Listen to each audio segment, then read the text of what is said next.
Teaching by પૂર્વી ચેનલમાં તમારું હાર્દિક સ્વાગત છે. પર્યાવરણ, આપણી અદ્ભુત દુનિયા. ધોરણ 3, આપણી આસપાસની દુનિયા. પ્રકરણ નંબર 7, પાણી એક અમૂલ્ય ભેટ. વરસાદ વરસાદ ફરીથી આવ. અહીંયા એક સરસ મજાનું વરસાદનું ચિત્ર આપેલું છે.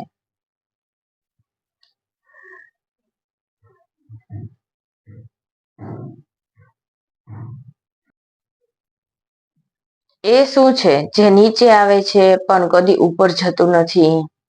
એક અઠવાડિયા સુધી દરરોજ આકાશને ધ્યાનથી જુઓ. શું વરસાદ પડશે? તમારું અનુમાન કેટલા દિવસો માટે સાચું પડી શકે છે? કેટલા દિવસો માટે પણ ખોટું પડી શકે છે? શું એવા કોઈ સંકેતો છે જે તમને અનુમાન કરવામાં મદદ કરે કે વરસાદ પડશે? કોઈ વડીલને પૂછો, તેઓ કેવી રીતે અનુમાન કરે છે તે સંકેત લખો. મને લાગે છે કે આજે વરસાદ પડશે, કારણ કે કાળા કાળા વાદળો ઘેરાઈ ગયેલા છે. એકદમ ઠંડો અને ભેજવાળો પવન ફૂંકાવા લાગ્યો છે. મને લાગે છે કે આજે વરસાદ નહીં પડે, કારણ કે આકાશમાં છૂટાછવાયા વાદળો દેખાય છે. થોડી વારે સૂર્ય પણ દેખાય છે. અહીં વરસે છે વરસાદ, એક તમે ચિત્રની અંદર જોઈ શકો છો. પ્રવૃત્તિ, તમે તમારી જાતને વરસાદ વિશે શક્ય તેટલા વધુ પ્રશ્ન પૂછો. પહેલું, વરસાદ ધોધમાર છે કે ઝરમર? ધોધમાર. વરસાદના ટીપા મોટા હોય છે કે નાના? મોટા. વરસાદના ટીપા ઝડપથી નીચે આવે છે કે ધીમેથી? ઝડપથી. વરસાદ એટલો ધોધમાર છે કે તમને પાણીના ટીપા દેખાતા નથી, પણ માત્ર પાણીની ધાર કે પાણીની ચાદરો જ દેખાય છે? હા. શું વરસાદ નીચે પડી રહ્યો છે? શું તે ત્રાંસો પડી રહ્યો છે કે દિશામાં પડી રહ્યો છે? અનુમાન લગાવો કે શા માટે. વરસાદ છે એ સીધો પડી રહ્યો છે, કારણ કે વરસાદ છે એ ધોધમાર આવે છે. વરસાદી પાણીને એક વાસણમાં ભેગું કરો. તે સ્વચ્છ છે કે ગંદુ? સ્વચ્છ. ચિત્ર દોરો. તમે કરેલા અવલોકનનું વરસાદનું ચિત્ર અહીંયા દોરો. એક સરસ મજાનું ચિત્ર ડ્રો કરેલું છે. તમે અન્ય કોઈ પણ ચિત્ર પણ દોરી શકો છો. તમારા દાદા દાદી અથવા કોઈ પણ વડીલને પૂછો, તેઓ પાણી કેવી રીતે મેળવતા હતા? શું તેઓ પણ તમારી જેમ જ પાણીનો ઉપયોગ કરતા હતા? શું તમને એવું લાગે છે કે આજે વરસાદ ફરીથી પડશે કે કાલે પડશે? તમને એવું શા માટે લાગે છે? હા, મને લાગે છે કે આજે ફરીથી વરસાદ પડશે, કારણ કે આકાશમાં કાળા કાળા વાદળોથી ઘેરાયેલું છે તથા હવામાન વિભાગ દ્વારા પણ ટીવીમાં આગાહી કરવામાં આવી છે કે આજે વરસાદ પડશે. બીજું, અનુમાન લગાવો કે પછી પૂછો અને શોધો કે શું વરસાદ માત્ર તમારા વિસ્તારમાં જ પડ્યો હતો કે અન્ય નજીકના કોઈ પણ સ્થળોમાં પણ પડ્યો હતો? વરસાદ ફક્ત અમારા જ વિસ્તારમાં પડ્યો હતો. આજુબાજુના વિસ્તારો માટે પૂછીને માહિતી મેળવી લીધી. ત્યાં આકાશમાં વાદળો જ ઘેરાયેલા હતા, પરંતુ વરસાદ પડ્યો ન હતો. ઘણી વખત તમે એવું જોઈ શકો છો કે તમારા વિસ્તારની અંદર કોઈ પણ જગ્યાએ વરસાદ હોય, પરંતુ અન્ય વિસ્તારમાં વરસાદ ન હોય. આવું બની શકે છે. તો આ બંનેના ઉત્તર આપણે આ પ્રમાણે લખી શકીએ. ત્રીજું, વરસાદ વિશેના કેટલાક ગીતો શોધો. તમારી ભાષામાં કે અન્ય કોઈ પણ ભાષામાં ગીતો બનાવો. વરસાદ વિશે કેટલાક ગીતો ગાઓ. તો આપણે વરસાદનું પહેલું જ ગીત આ ગાતા હોય, આવરે વરસાદ ઢેબર્યો વરસાદ, ઊની ઊની રોટલી ને કારેલાનું શાક, આવરે વરસાદ નેવલે પાણી, નઠારી છોકરીને ડેડકે તાણી, આવરે વરસાદ ઢેબર્યો વરસાદ. બીજું આપણે આ ગીત ગાતા હોય, આવો મેઘરાજા, આવો મેઘરાજા, વગડાઓ વાજા, આવો મેઘરાજા, પી પી પી પી પમ પમ, પી પી પી પી પી પમ પમ, આવો મેઘરાજા, આવો મેઘરાજા, રેલમ છેલ નદી નાણા રેલમ છેમ, છમ છમ છમ છમ, આવો મેઘરાજા, આવો મેઘરાજા. શું વરસાદથી તમને આનંદ થયો? શું વરસાદથી બધાને આનંદ થયો? હા, વરસાદ આવવાથી મને આનંદ થયો. વરસાદથી મોટા ભાગના લોકોને આનંદ થયો હશે, પરંતુ જે લોકો ખુલ્લામાં કે કાચા ઘરમાં રહેતા હોય તેમને મુશ્કેલી પડી હશે. વરસાદ બધાને માટે જરૂરી છે, ભલે અમીર હોય કે ગરીબ, બધાને આનંદ જ થાય છે. આપણે આ ચારેય પ્રશ્નના જવાબ આ રીતે લખી શકીએ. વરસાદી પાણીનું શું થયું? જ્યારે વરસાદ પડ્યો ત્યારે ઘણું પાણી જમીન પર પડ્યું. આ બધું પાણી ક્યાં ગયું? અહીં જુદી જુદી સપાટી પર વરસાદ પડી રહ્યો છે. જુદી જુદી સપાટી પરના વરસાદી પાણીનું શું થાય છે? કલ્પના કરો. વરસાદી પાણી જમીનમાં શોષાય છે, ખાબોચિયામાં એકઠું થાય છે કે વહી જાય છે? શું તમે ક્યારે આવું વિચાર્યું છે? તે કોઈ વહેણમાં ભળે છે કે નદીમાં? વરસાદ બંધ થાય ત્યારે વરસાદનો તડકો નીકળે ત્યારે શું થાય છે? આ બધા પાણીનું શું થાય? તમારો પોતાનો અનુમાન લગાવો.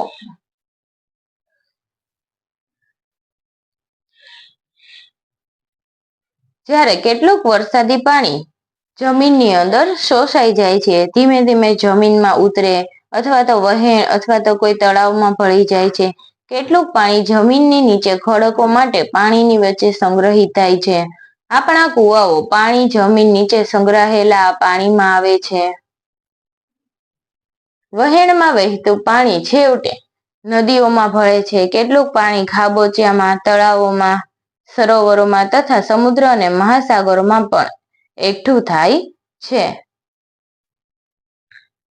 શોધો. શું તમારા ગામ કે શહેર નજીક કોઈ ઝરણું, નદી, તળાવ કે સરોવર છે? તેનું નામ અને તેના વિશે થોડી માહિતી મેળવો. તેની મુલાકાત લો અને તેનું ચિત્ર દોરો. તેની આસપાસ જોવા મળતા કોઈ પણ વૃક્ષો, પક્ષીઓ અથવા પ્રાણીઓના ચિત્ર દોરો. કાંકરિયા તળાવ અમારી આસપાસના વિસ્તારમાં આવેલું છે. એમના વિશે મેં લખેલું છે. અમદાવાદનું ગૌરવ, સહેલાણીઓનું સ્વાગત.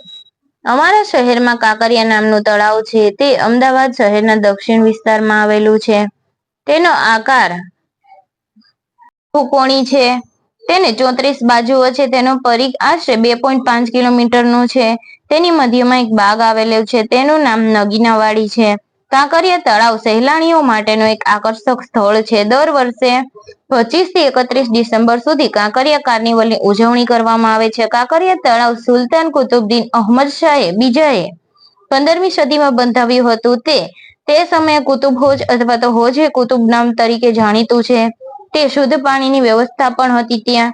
2008માં કાંકરિયા તળાવનું નવીનીકરણ કરવામાં આવ્યું. આજુબાજુમાં કમલા નહેરુ પ્રાણી સંગ્રહાલય પણ આવેલું છે. કિડ્સ સિટી વગેરે આવેલો છે. અટલ એક્સપ્રેસ નામની ટોય ટ્રેન છે ત્યાં. આ તળાવની આજુબાજુ લીમડા, આસોપાલવ, પીપળો વગેરે વૃક્ષો છે. તેના પર બતક, કાબર, કબૂતર, ચકલી, કાગડા વગેરે પંખીઓ જોવા મળે છે. તમે કાંકરિયા તળાવનું સુંદર દ્રશ્ય પણ જોઈ શકો છો. કમલા નહેરુ પ્રાણી સંગ્રહાલય, બાલવાટિકા, કિડ્સ સિટી, કાંકરિયા કાર્નિવલ આવી રીતે આપેલું છે. નદી વિશેની કવિતા શોધો અને વર્ગખંડમાં ગાઓ.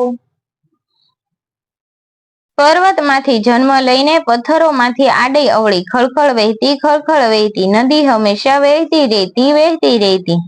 જમીન સાથે મેદાનોમાં રમતી કૂદતી, નાના મોટા ખાડા ટેકરા રસ્તાઓ વચ્ચેથી વહેતી. ગામ અને શહેરમાં થઈને આગળ વધતી નદી હંમેશા વહેતી રહેતી. પૃથ્વી પરના જનજીવોને ઉપકારી બનતી. દૂર દૂર પ્રદેશોમાં નહેર બનીને પાણી દેતી. પરોપકારી માતા જેવી નદી આખરે સાગરને મળતી. નદી હંમેશા વહેતી રહેતી. આ નદી વિશેની કવિતા કવિયત્રી જયશ્રી લાવલે લખેલી છે. તમને અન્ય કોઈ પણ કવિતા પસંદ હોય નદી વિશેની તો તમે એ પણ લખી શકો છો. પાણી એક અમૂલ્ય ભેટ છે.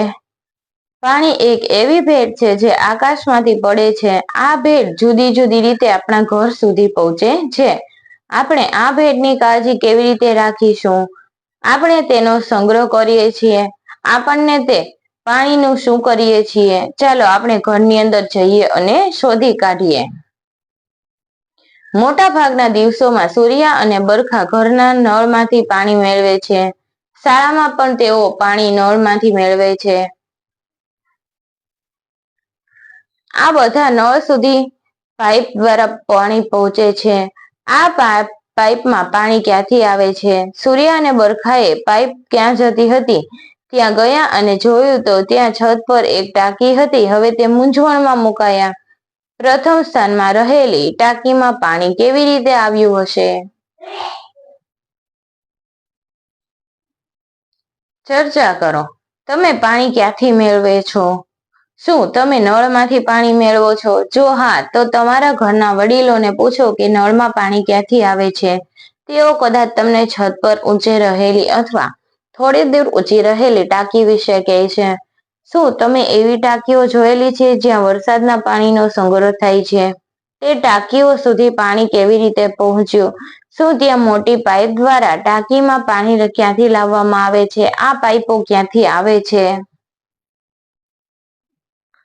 શું તમે કૂવામાંથી કે બોરવેલમાંથી પાણી મેળવે છો? કૂવામાંથી પાણી કેવી રીતે ખેંચવામાં આવે છે તેનું અવલોકન કરો. તેના માટે ગરઘડી એટલે કે પુલી અથવા હેન્ડપંપ અથવા ઇલેક્ટ્રિક પંપનો ઉપયોગ કરવામાં આવે છે. ફરીથી અનુમાન કરો કે કૂવામાંથી પાણી કઈ રીતે આવે છે. શું કોઈ વ્યક્તિ તમારા ઘરે પાણી અથવા થોડા અંતરે દૂર આવેલા નળમાંથી કે કૂવામાંથી, નદીમાંથી કે તળાવમાંથી લાવે છે? આ પાણી કોણ લાવે છે? તેઓ આ પાણી કેવી રીતે લાવે છે? જે લોકો તમારા માટે પાણી લાવે છે તેમનો આભાર માનો.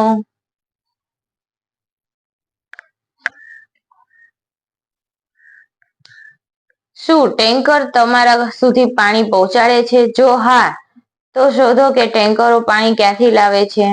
તમારું પાણી તમારા ગામ કે શહેરની નજીક કૂવા, બોરવેલ, નદી કે તળાવમાંથી આવે છે? ના, અમારે પાણી પાઇપલાઇન દ્વારા આવે છે. મોટા શહેરોમાં પાણી પાઇપલાઇન દ્વારા આવતું હોય છે. ગ્રામ્ય વિસ્તારની અંદર પાણી જ્યાંથી આવતું હોય ટેન્કર દ્વારા અથવા તો નદી નાળા દ્વારા, તો તમે એ પણ લખી શકો છો. શું તમે એવા કોઈને જાણો છો કે જેને દરરોજ પાણી મેળવવામાં મુશ્કેલી એટલે કે તકલીફ પડે છે? હા, બનાસકાંઠા, સુરેન્દ્રનગર, કચ્છનો રણ પ્રદેશ વિસ્તારના અમુક ગામડાઓ છે તે લોકોને રોજે પાણી મેળવવામાં મુશ્કેલી પડે છે. આપણા રોજિંદા જીવનમાં પાણી લખો. તમે વિચારી શકો છો કે બધી પ્રવૃત્તિઓની યાદી બનાવો કે જેમાં પાણીની જરૂર હોય. પાણી માટે જરૂર હોય તેવી પ્રક્રિયા: પીવા માટે, રસોઈ કરવા માટે, નહાવા માટે, સફાઈ કામ કરવા માટે, બગીચા માટે, ખેતી કામ કરવા માટે, પશુપાલન માટે, મકાનના બાંધકામ માટે, આગ ઓલવવા માટે, વીજળી અને વરાળ ઉત્પન્ન કરવા માટે, નાના મોટા ઉદ્યોગો માટે, આપણી દૈનિક ક્રિયાઓ માટે, માટીની વસ્તુઓ અને કાગળ બનાવવા માટે. આ બધી જ પ્રવૃત્તિઓ કરવા માટે આપણે પાણીની જરૂર હોય છે.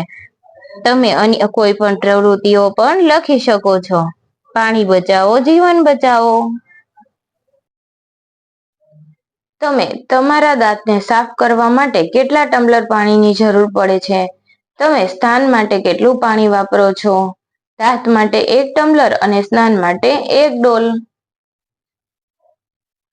શું તમે ક્યારેય એવી પરિસ્થિતિનો સામનો કર્યો હતો કે જ્યારે તમને થોડું પણ પાણી ન મળ્યું હોય? ત્યારે તમે શું કર્યું હતું? હા, એકવાર ગ્રામ પંચાયતની ટાંકીમાંથી પાણી જતી મુખ્ય પાઇપલાઇનમાં ભંગાણ થતા આખો દિવસ પણ થોડું પાણી મળ્યું ન હતું. તે સમયે મારા પપ્પા દૂર રહેતા સંબંધીને ત્યાંથી 4-5 ડોલ પાણી લઈ આવ્યા હતા અને આખા પરિવારે કરકસરપૂર્વક પાણી ચલાવ્યું.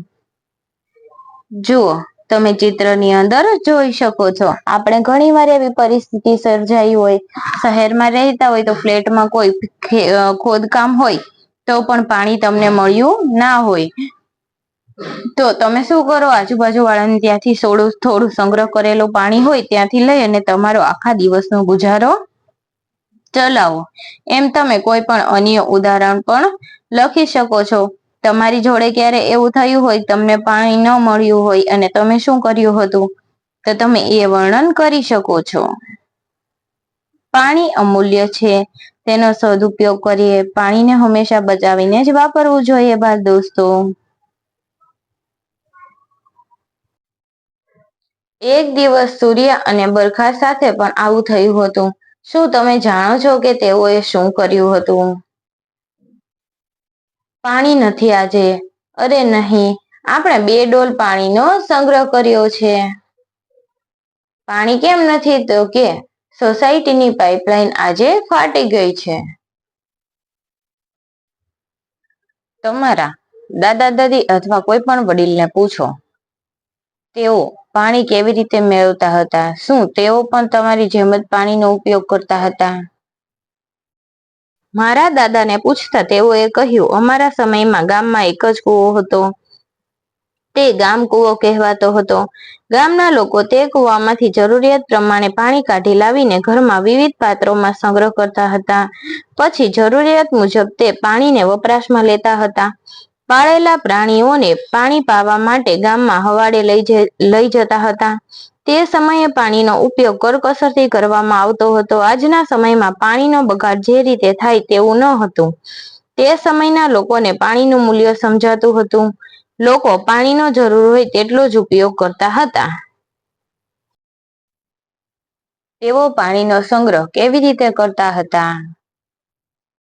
આ બાબતે દાદીને પૂછતા તેઓએ કહ્યું, ગામમાં કુવેથી પાણી ભરી લાવી તેને પાણીયારા ઉપર મૂકેલા માટલાઓમાં ભરવામાં આવતું.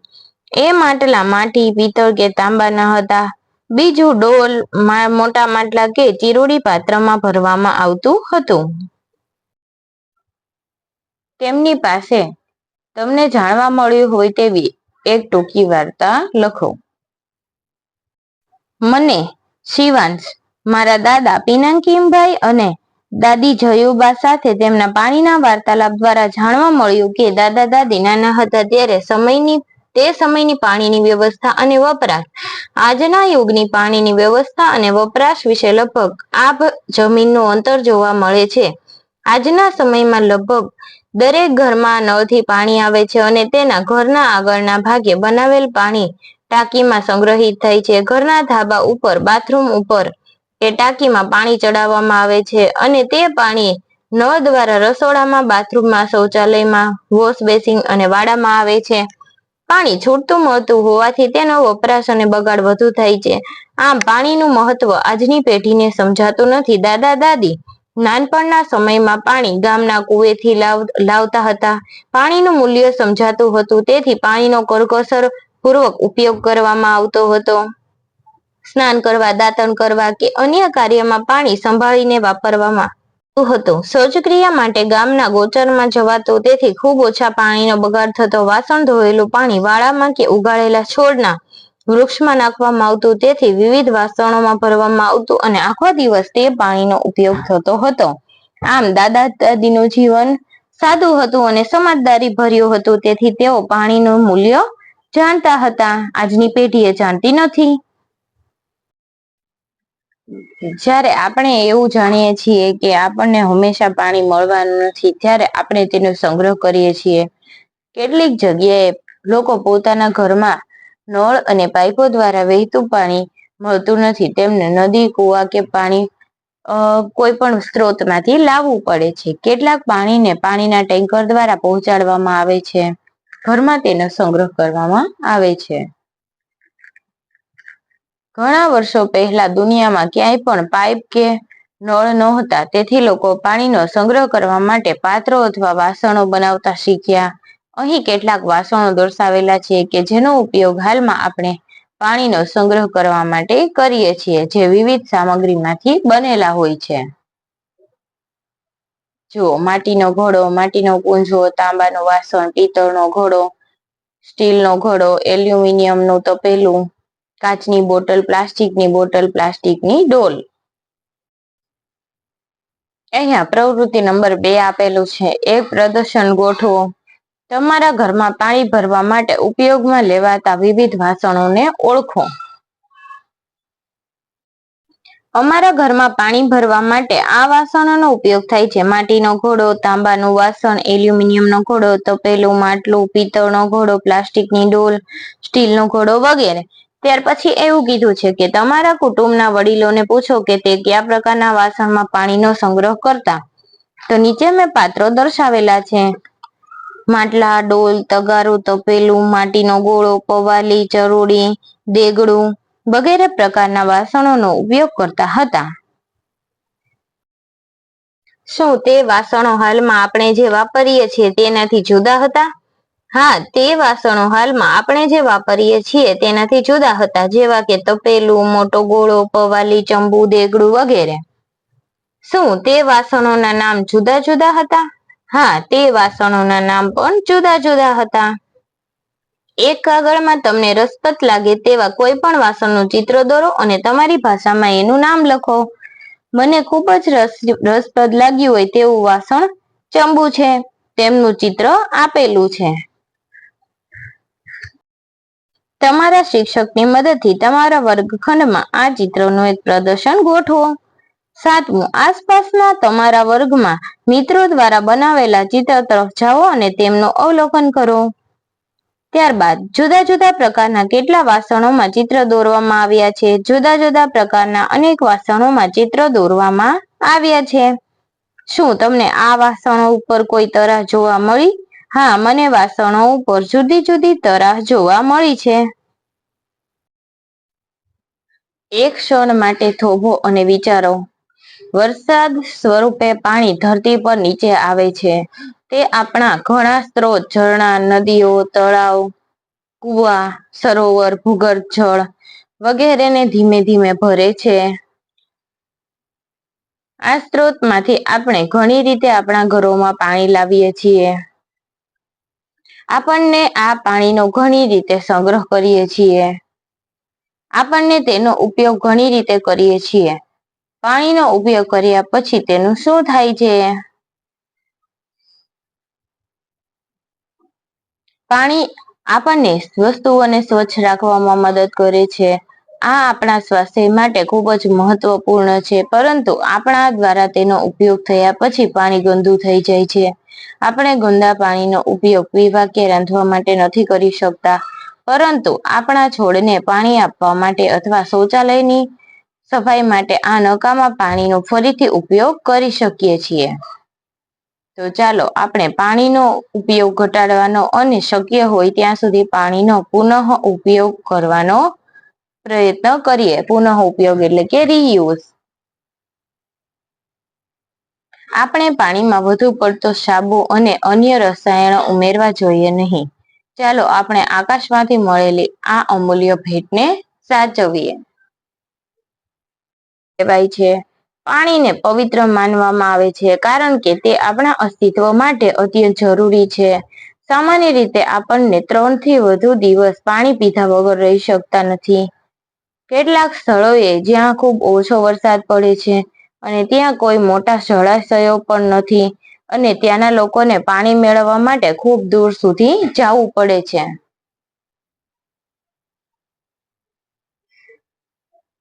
શું તમને નથી લાગતું કે દરેકને પીવાનું પાણી, શુદ્ધ પાણી ગમે ત્યાં મળે, ગમે ત્યાં મળવું જ જોઈએ?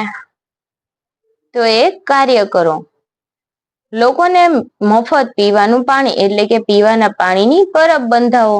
તમારે આંગણે આવનારને પીવાનું શુદ્ધ પાણી આપો. તે એવા લોકો હોઈ શકે છે જે આપણને ટપાલ અથવા સ્વચ્છતાઓ પૂરી પાડે છે. ઘણી જગ્યાએ ઘરની બહાર ભરેલા પાત્રો રાખવાની પરંપરા છે, જેથી તરસ લાગે તેને પાણી મળી રહે છે. ખાસ કરીને આવું ઉનાળાની ગરમીના મહિનાઓમાં જોવા મળે છે. પ્રાણીઓ માટે હવેડા અથવા તો ટાંકી પીવાનું પાણી મૂકવું જોઈએ. પક્ષીઓ માટે સ્નાન પાત્ર મૂકવા જોઈએ અને લોકોને પીવા માટે પાણીના પરબ બંધાવવા જોઈએ. પ્રવૃત્તિ 3. પક્ષીઓના સ્નાન માટે પાત્ર તૈયાર કરો. ઉનાળાની ગરમીના મહિનાઓમાં પક્ષીઓની માટે પાણીની વ્યવસ્થા કરો. પક્ષી સ્નાન પાત્ર તરીકે છીછરી થાળી જેવું પાત્ર પસંદ કરો, જેમાં પક્ષીઓને પીવા અને ઠંડા થવા માટે પાણી ભરેલું હોય. એક છીછરું અને પહોળું પાત્ર લો, અથવા તો એક જૂનો મોટો વાટકો અથવા કોઈ જૂના ઘડા કે ડોલના તળિયાનો ભાગ લો કે જે 10 સેન્ટીમીટરથી ઓછો ઊંડો હોય. પક્ષીઓ બેસી શકે તે માટે તેમાં કેટલાક પથ્થરો મૂકો. તમે કેટલાક નાના કાંકરા ઉમેરીને પણ પાત્રની આજુબાજુને ઢાળવાળી બનાવી શકો છો. નાના કાંકરા જીવજંતુઓ અને પાણી પીવામાં ઉપયોગ કરવામાં મદદરૂપ બને છે. તેમાં તાજું પાણી ઉમેરવું અને આ પાત્રને તમારા આંગણામાં, અગાશીમાં કે ધાબા ઉપર રાખો. સમયાંતરે પાણી બદલતા રહો. પક્ષી સ્નાન પાત્રને અઠવાડિયામાં 2 વાર કૂચા વડે સાફ કરો. રસોડાના વાસણો સાફ કરવા માટે અહીં કૂચાનો ઉપયોગ કરશો નહીં. તેને બગીચા માટે સાચવીને રાખો. જુઓ, પક્ષી સ્નાન પાત્ર તૈયાર થઈ ગયું એ આપણને દેખાય છે.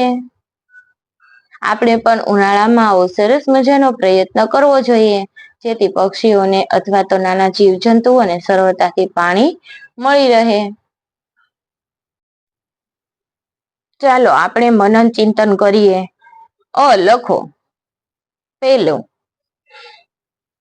તમે વરસાદની જ રાહ જોતા હતા અને જોયું કે વરસાદના ટીપા કેવી રીતે જમીન પર પડે છે. તમે વરસાદી પાણી એકઠું કર્યું અને અવલોકન કર્યું તે સ્વચ્છ છે કે ગંદુ.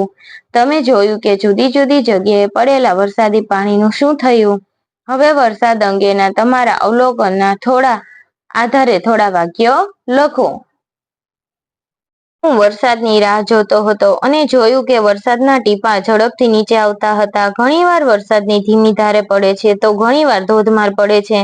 આકાશમાંથી પડતા મેં વરસાદી પાણીને ડોલમાં એકઠું કરતા જોયું તો તે પાણી સ્વચ્છ હતું, પરંતુ તે જમીન પર પડે છે અને ત્યારે માટી કે રેતીના સંપર્કમાં આવતા ગંદુ થાય છે.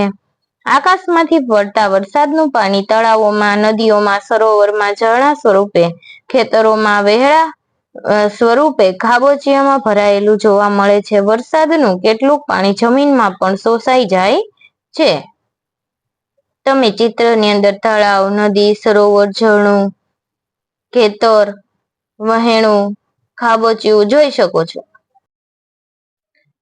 બીજું, તમે તમારા રહેઠાણની નજીકના કોઈ ઝરણા, નદી, કુવા, તળાવ અથવા સરોવરના નામ અને તેના વિશેની કેટલીક માહિતી જાણો.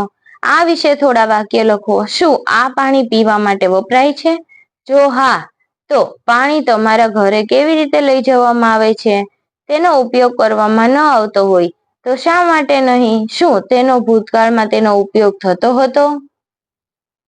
મારા શહેર અમદાવાદમાં મારા રહેઠાણની નજીક આવેલા કાંકરિયા તળાવ વિશેની માહિતી મેં મેળવી.